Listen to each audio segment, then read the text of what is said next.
2020 and the COVID-19 pandemic saw the largest shutdown in the fine arts ever. Cellist Inbal Segev says that to make a comeback, she thinks a process of creative recovery as we engage with our art again is necessary. And her version of that is a set of commissions of 20 pieces for 2020 from 20 different composers. I'm Colleen Phelps, and in this look behind the playlist, Segev tells us about two of those pieces, as well as her own background and what those cellists who are just now picking up the instrument for the first time need to know. Happy New Year. Thank you. Toda raba. You refer to the idea of creative recovery after the year we all experienced in 2020. Can you describe just what you mean by creative recovery?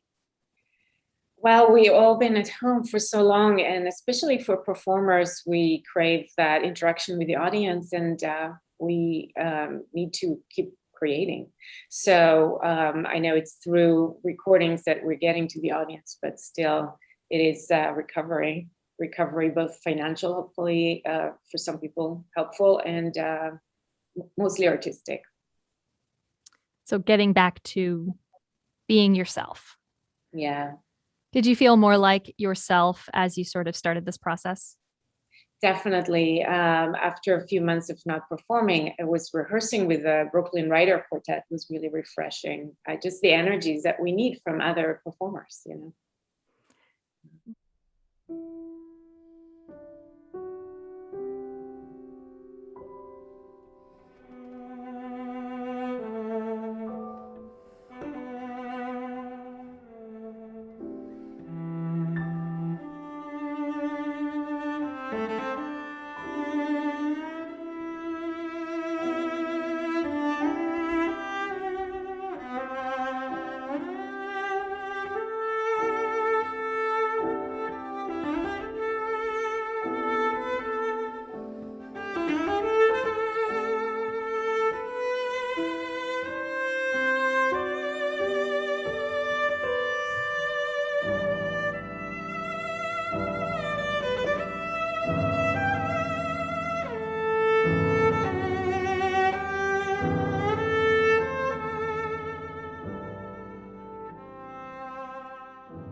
New cello repertoire for the 21st century is also another part of sort of what you describe in the mission of the album.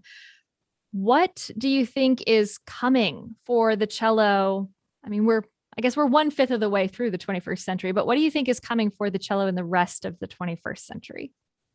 You know, it's so interesting. I think more electronics, because it's part of our lives now, more globalization.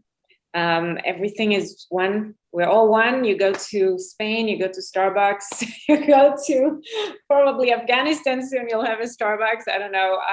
But both good ways and bad ways. We still all keep our heritage. And it's really interesting to see that symbiosis between cultures. You say globalization. Was this the first time you had collaborated with a bandoneon player? It is. No, actually, no, I take it back. It's not, because I've played some stuff by an Argentinian composer before, but it was the first time I played with a tabla player. Yeah, it was really cool. Any special challenges in working with an instrument you haven't previously worked with? I know tabla is so well known for complicated rhythm, and bandoneon, that's just kind of a different like attack to the sound, but what was that sort of like to adjust to? So true. You sounds like you're a musician yourself. What do you play? I'm a percussionist. Oh, okay. Well, that's awesome. Where I have a piece with marimba that I'm really looking forward to recording. So absolutely true. The attack is extremely immediate. With cello, we have a little kind of give into the sound. And so, in fact, his sound is quite overpowering. And so we ended up recording. He was in a booth. I could see him through the window, but we were not in the same room, which honestly I don't love, because I really prefer to hear a person, not through the earphones, but it worked.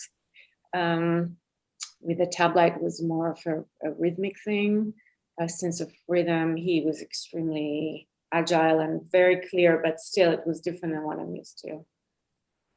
The cello was once long ago in history, it may sound ridiculous now, not seen as a soloist's instrument.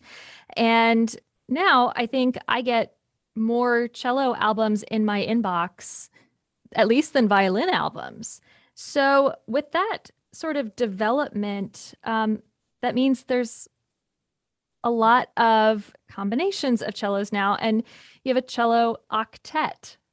And this album is room to move what I think it's about? Is it the idea of having room to move when you're in a group like that?